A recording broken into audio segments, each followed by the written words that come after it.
Karnataka, welcome back to my YouTube channel. ನಾನು ಇವತ್ತು ನಿಮಗೆ ಅದು ಊಟ ಥರ ವೀಡಿಯೋ ಆಗಿ ಎಂಟರ್ಟೈನ್ಮೆಂಟ್ ಆಗಿರಬೇಕು ಅಂತ ವಿಡಿಯೋ ಶುರು ಮಾಡಿದ್ದೀನಿ. ನಿಮಗೆ ವಿಡಿಯೋ ಇಷ್ಟ ಆದರೆ ಪ್ಲೀಸ್ ಲೈಕ್ ಮಾಡಿ, ಶೇರ್ ಮಾಡಿ, ಸಬ್ಸ್ಕ್ರೈಬ್ ಮಾಡಿ. ಇಲ್ಲ ಖಂಡಿತ ಡಿಸ್ಲೈಕ್ ಮಾಡಿ. ಮುಂದಿನ ವಿಡಿಯೋದಲ್ಲಿ ಇದೇ ಥರ ಹೊಸ ತರ್ತಿರ್ತೀನಿ. ಹಾಗೆ ನಿಮಗೆ ಅದು ವೀಡಿಯೋ ನಿಮಗೆ ಅದು ಇಷ್ಟ ಆಗಿದ್ರೆ ಪ್ಲೀಸ್ ಲೈಕ್ ಮಾಡಿ, ಶೇರ್ ಮಾಡಿ, ಸಬ್ಸ್ಕ್ರೈಬ್ ಮಾಡಿ. ಇಲ್ಲ ಖಂಡಿತ ಡಿಸ್ಲೈಕ್ ಮಾಡಿ. ಮುಂದಿನ ವಿಡಿಯೋದಲ್ಲಿ ಇದೇ ಥರ ಹೊಸ ತರ್ತಿರ್ತೇನೆ. ಮತ್ತು ಎಲ್ರಿಗೂ ಆರ್ಥಿಕ ಸಂಕ್ರಾಂತಿ ಹಬ್ಬದ ಶುಭಾಶಯಗಳು. ಹ್ಯಾಪಿ ಸಂಕ್ರಾಂತಿ ಕರ್ನಾಟಕ. ಹಿಂಗೆ ನಾನು ಸಪೋರ್ಟ್ ಮಾಡ್ತೀನಿ, ಬೆಂಬಲ ಕೊಡ್ತೀನಿ. ಮತ್ತು ಎಲ್ಲರೂ ಬೆಲ್ಲ ತಿಂದು ನನ್ನ ವಿಡಿಯೋ ನೋಡಿ ಅಂತ ಕೇಳ್ತಾ ಟೈಮ್ ವೇಸ್ಟ್ ಮಾಡೋದು ಬೇಡ, ಡೈರೆಕ್ಟಾಗಿ ವಿಡಿಯೋಗೆ ಹೋಗೋಣ. ಓಕೆ, ಈ ವಿಡಿಯೋ ಹೆಸರು ಅಲ್ಲಿ ಐದರೆ ಇಂಗ್ಲೀಷ್ ಟ್ಯೂಷನ್ ಅಂತ. ಇದು ವಿಡಿಯೋ ಹೆಸರು ಅಲ್ಲಿ ಐದರೆ ಇಂಗ್ಲೀಷ್ ಟ್ಯೂಷನ್ನು. ಟೋಟಲ್ 3 ಕ್ಯಾರೆಕ್ಟರ್ಸ್ ಇರ್ತಾರೆ. ರಾಜು ಇವನು ಮಾಸ್ಟರು. ತನಗೆ ಇಂಗ್ಲೀಷ್ ಬರಲ್ಲ ಅಂತ ಒಪ್ಪಿಕೊಳ್ಳಲ್ಲ. ತಪ್ಪು ಇಂಗ್ಲೀಷ್ ಅವನ್ನೇ, ಸತ್ಯ ಅಂತ ನಂಬಿಸ್ತಾನೆ. ಅಂತ ತಪ್ಪು ಮಾತಾಡ್ತಾನೆ ಇಂಗ್ಲೀಷು, ಆದರೆ ಅವ್ನು ಸರಿ ಅಂತ ಎಲ್ಲರೂ ನಂಬಿಸೋ ಅವ್ನಿಗೆ ಆ ಸ್ಕಿಲ್ ಇದೆ, ನಂಬಿಸೋ skill. Okay, second character Kumar ಅಂತ, ತುಂಬ ಸೀರಿಯಸ್ ಸ್ಟೂಡೆಂಟ್. ಓಕೆ, ಹೆಂಗೆ ಅಂದರೆ ತುಂಬ ಶ್ರದ್ಧೆಯಿಂದ ಕಲಿಯಲು ಬಂದವನು. ತುಂಬ ಶ್ರದ್ಧೆಯಿಂದ ಅಂದರೆ ಓದಬೇಕು, ತುಂಬ ಒಳ್ಳೆಯ ರ್ಯಾಂಕ್ ಸ್ಟೂಡೆಂಟ್ ಹಂಗೆ. ಓಕೆ, ಆದರೆ ಕನ್ಫ್ಯೂಸ್ ಆಗ್ತಾನೆ ತುಂಬ ಜಾಸ್ತಿ. ಅವನೇನು ಮಾಡಬೇಕು ಅಂತ ಕನ್ಫ್ಯೂಸ್ ಆಗ್ತಾನೆ ತುಂಬ. Okay, third Somu. ಇವನು ಟ್ರಬಲ್ ಮೇಕರು, ನಾಟಿ ಫೆಲೋ. ಇವನಿಗೆ ಕ್ಲಾಸ್ಗಿಂತ ಒಳಗಡೆ ಇರೋ ಮರಗಳೇ ಮುಖ್ಯ, ಹಣ್ಣಿನ ಮರಗಳೇ ಮುಖ್ಯ. ಓಕೆ, ಶುರು ಮಾಡೋಣ ಈಗ. Raju welcome student. ಇವತ್ತು ನಾವು ಅಡ್ವಾನ್ಸ್ ಇಂಗ್ಲೀಷ್ ಕಲಿಯೋಣ. ಕುಮಾರ್, ನಾನು ಮನೆಗೆ ಹೋಗ್ತೀನಿ ಅನ್ನೋದಕ್ಕೆ ಇಂಗ್ಲೀಷಲ್ಲಿ ಏನಂತಾರೆ? Kumar, sir I am going to home ಅಂತಾರೆ ಸರ್. ರಾಜು, ತಪ್ಪು, ಅದನ್ನು I am jumping and going to my building ಅನ್ನಬೇಕು. ಯಾಕಂದರೆ ಇಂಗ್ಲೀಷ್ ಅಂದರೆ ಸ್ವಲ್ಪ ಸ್ಟೈಲ್ ಇರಬೇಕು. ಸೊ ಇದು ಕಾಮಿಡಿಯಾಗಿ, ಎಂಟರ್ಟೈನ್ಮೆಂಟ್ ಆಗಿ ನಿಮಗೆ ಇದು ಮಾಡ್ತಿದ್ದೀನಿ. ಯಾವತ್ತೂ ಸೀರಿಯಸ್ ಆಗಿ ತೊಗೋಬೇಡಿ. ನಾನು ಹೇಳಿದ್ನ ಯಾವತ್ತು ಇದು ಮಾಡಬೇಡಿ. ಅಂದರೆ ಹಿಂಗೆ ಹೇಳ್ಬೇಕು. ಈಗ ನಾನು ಹೇಳಿದ್ನಲ್ಲ, ಈಗ ಮನೆಗೆ ಹೋಗ್ಬೇಕಂದ್ರೆ ಏನಂತಾರೆ, I am going to school ಇದ್ದ ಕರೆಕ್ಟ್. ಮತ್ತು ನಾನು ಕಾಮಿಡಿಯಾಗಿ ಹಂಗೆ ಹೇಳ್ತಿದ್ದೇನೆ. So don't take it as serious. Okay, ಕಾಮಿಡಿಯಾಗಿ ತೊಗೋಬೇಕು ಅಷ್ಟು. ನಂದು ರಾಜು. ಸೋಮು, ಸರ್ ಹಾಗಾದರೆ ನನಗೆ ಹಸಿವಾಗ್ತಿದೆ ಅನ್ನೋದಕ್ಕೆ ಏನಂತಾರೆ? ರಾಜು, ಅದನ್ನು my stomach is demanding high quality bajjis ಅನ್ನಬೇಕು, ಸರಿನಾ? ಕುಮಾರ್, ಅಲ್ವಾ ಸರ್, ಇಂಗ್ಲೀಷ್ ಗ್ರಾಮರ್ ಇಲ್ವಾ ಇಲ್ಲಿ? ರಾಜು, ಗ್ರಾಮರ್ ಅಂದರೆ ಏನು ಗೊತ್ತಾ?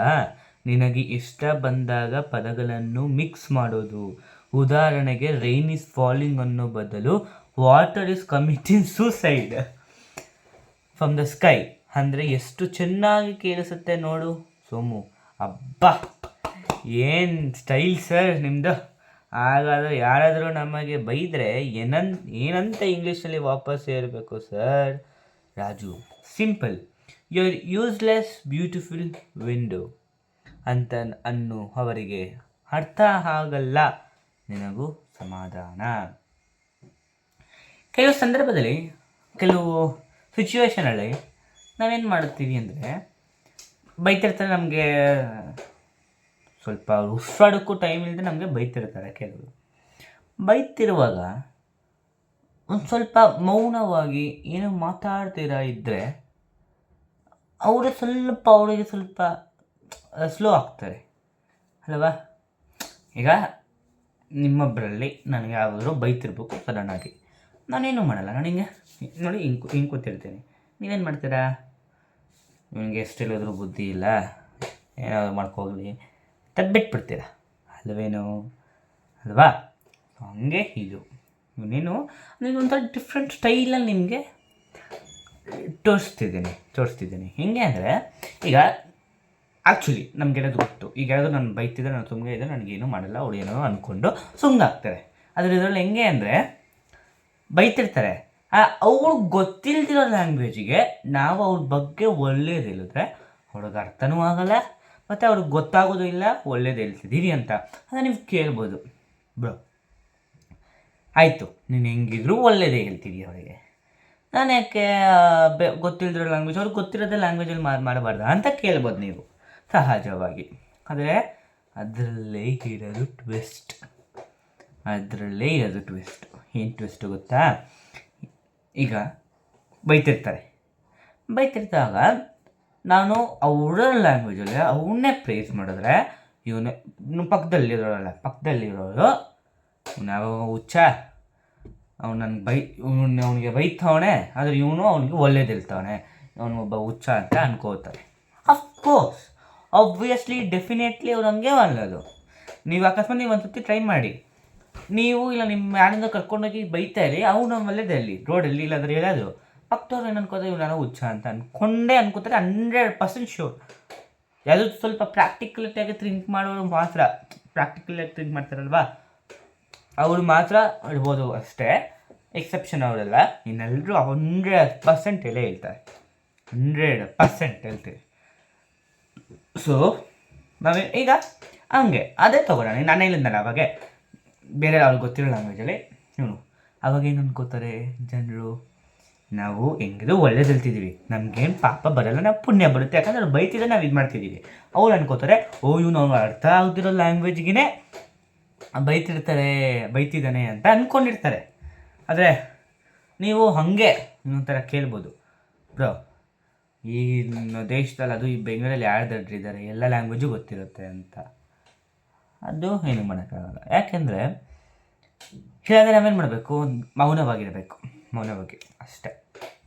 ಓಕೆ, ಅದಕ್ಕೆ ಸೊಲ್ಯೂಷನ್ ಏನೂ ಇಲ್ವಲ್ವ. ಈಗ ಅವ್ರಿಗೂ ಲ್ಯಾಂಗ್ವೇಜ್ ಗೊತ್ತು, ನನ್ನ ಒಳ್ಳೇದು ಹೇಳ್ತಿದ್ರೆ ಅಫ್ಕೋರ್ಸ್ ನಾನು ಅವಾಗ ಹೇಳ್ದಂಗೆ ಕುಚ್ಚ ಅಂತ ಅಂದ್ಕೋತಾರೆ. ಅದು ಇಟ್ಸ್ ಬೆಟರ್ ಟು, ಅಂದರೆ ಈಗ ಅಲ್ಲಿ ನನಗೆ ಹೇಳಿದ್ನಲ್ಲ ಅದು ಅಲ್ಲಿ ತುಂಬ ಸೂಟಬಲ್ ಆಗಿ ತುಂಬ ನೀಟಾಗಿ ವರ್ಕ್ ಆಗುತ್ತೆ. ಅಲ್ಲಿ ನಾನು ಹೇಳಿದ್ನಲ್ವ ಈಗ ತುಂಬ ನೀಟಾಗಿ ವರ್ಕ್ ಆಗುತ್ತೆ ಅದು ಅಲ್ಲಿ.